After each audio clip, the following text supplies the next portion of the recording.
Noong May 10, 1897, si Andres Bonifacio at Procopio ay dinala sa Mount Nagpatong na malapit sa Bundok Buntis sa lugar ng Maragondon.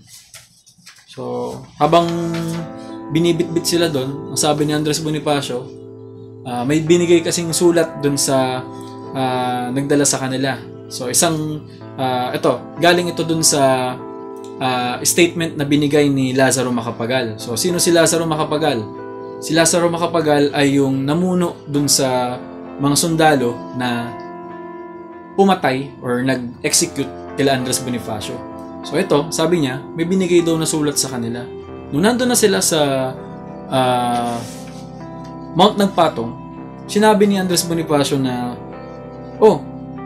buksan nyo natin yung sobre para malaman kung saan nyo ba kami dapat dalhin. So, nung binuksan nila yung sobre, laking gulat ni Andres Bonifacio at ni Procopio nung binasa yung parusang kamatayan dun sa magkapatid ni Andres Bonifacio at Procopio. Natakot yung dalawang magkapatid. Si Procopio napasigaw ng, "Nako, kuyang!" Ayan. Tapos si Andres Bonifacio naman, nagmakaawa daw na patawarin daw siya, wag daw ituloy yung kanyang pagpatay. Pero ito nga,